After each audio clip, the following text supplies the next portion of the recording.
ওসমান হাদির ওপর হামলাকারীরা বৈধ অবৈধ কোনো পথে সীমান্ত পার হয়েছে এমন কোনো তথ্য নেই আইনশৃঙ্খলা রক্ষাকারী বাহিনীর কাছে।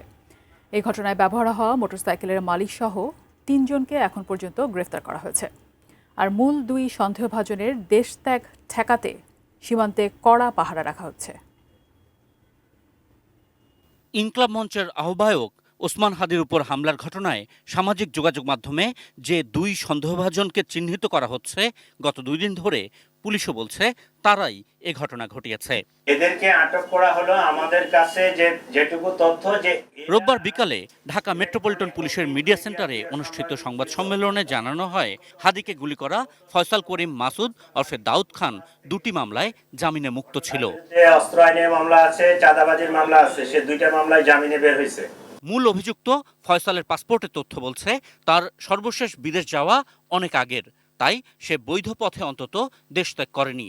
আবার ফয়সাল এবং তার সহযোগী মোটরসাইকেল চালক আলমগীর হোসেন অবৈধভাবে দেশ ত্যাগ করেছে এমন তথ্য পুলিশের কাছে নেই। ম্যাক্স, দেশের সবচেয়ে শক্তিশালী 52.5 এন গ্রেডের পিসিসি সিমেন্ট। আমাদের ইমিগ্রেশন ডাটাবেজ চেক করে এখন পর্যন্ত তাদের পালিয়ে যাওয়ার কোনো তথ্য পাওয়া যায়নি। আমরা ফয়সালের পাসপোর্ট নাম্বারটা পেয়েছি, তার সর্বশেষ যে ট্রাভেল পাওয়া গেছে সেটা জুলাইয়ে সম্ভবত, সেটা থাইল্যান্ড থেকে সে আসছে, দেশে ইন করছে। এরপরে ইমিগ্রেশন ডাটাবেজে আর তার ডিপারচারের কোনো তথ্য নেই। পুলিশ জানায় ফয়সালের পাসপোর্ট নিষ্ক্রিয় বা ব্লক করার পাশাপাশি সীমান্ত জুড়ে বিজিবি কড়া নজর রাখছে। বিজিবি সতর্ক আছে এবং আমাদের সকল ইমিগ্রেশন চেকপোস্টে তার ইয়াটা ব্লক করা আছে, পাসপোর্টটা। ইতোমধ্যে অবৈধভাবে সীমানা পাড়ি দিতে সহযোগিতা করে শেরপুরের নলিতাবাড়ি থেকে এমন ২ ব্যক্তিকে গ্রেফতার করেছে পুলিশ।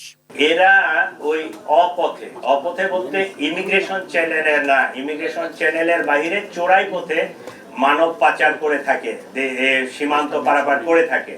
এদিকে হাদিকে হত্যা চেষ্টায় ব্যবহৃত মোটরসাইকেলের মালিক আব্দুল হান্নানকে ৩ দিনের রিমান্ডে নেবার আদেশ দিয়েছেন আদালত। সে যেমন পালাইছে কিনা এই তথ্যটা আমাদের কাছে নিশ্চিত না, তাহলে আমরা ধরে নিব যে দেশে আছে। We are trying to nab. Ashikur Rahman Apu, এটি নিউজ, ঢাকা।